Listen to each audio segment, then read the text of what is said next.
Good morning. आज फिर से आप लोगों का स्वागत है एमसीएस क्लासेस में।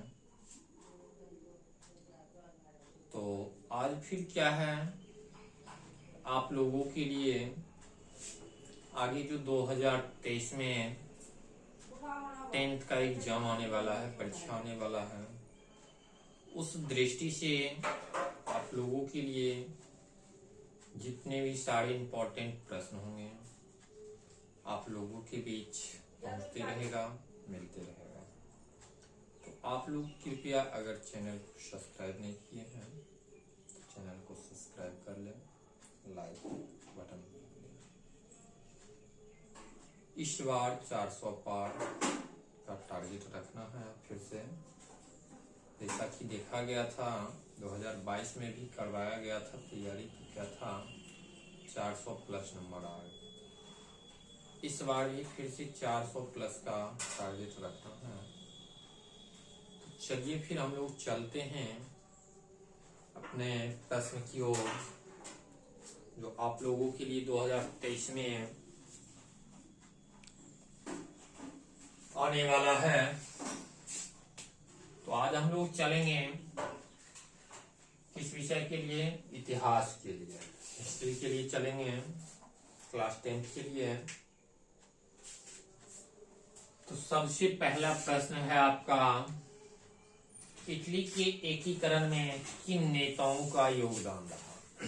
क्या बोला जा रहा है? इटली का एकीकरण जो हुआ उसमें किन किन नेताओं का योगदान रहा उसमें से?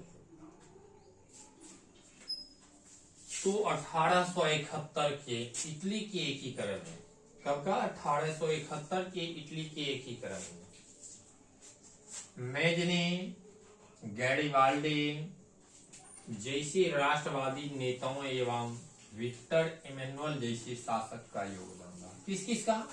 मैजनी हो गया, गैरिबाल्डी, उसके बाद कौन सा? Victor Emmanuel. ये सब का क्या रहा? योगदान रहा। अब आ जाता है सेकेंड प्रश्न आपका है, बिस्मार्क कौन था? ये प्रश्न जो है इम्पोर्टेंट थोड़ा ज्यादा है, इसलिए जो यह ऑब्जेक्टिव में भी पूछा जाता है बराबर। बिस्मार्क प्रसा का चांसलर था। बिस्मार्क जो था वह क्या था? प्रसा का चांसलर था। जो वहां पूछ दिया जाता है ऑब्जेक्टिव में, जो बिस्मार्क कौन था? प्रसा का चांसलर था, शासक था, ये सब कर। जिसने ऑस्ट्रिया के साथ मिलकर, किसके साथ मिलकर? ऑस्ट्रिया के साथ मिलकर 1864 ईस्वी में डेनमार्क पर आक्रमण किया। किस पर आक्रमण किया? डेनमार्क पर। कब किया? तो 1864 में।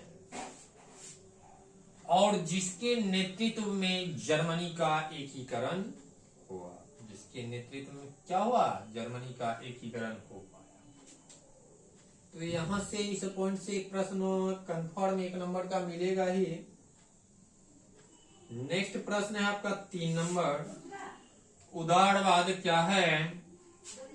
उदारवाद एक ऐसा विचार है जिसमें आर्थिक स्वतंत्रता की बात की जाती है। किसकी बात की जाती है?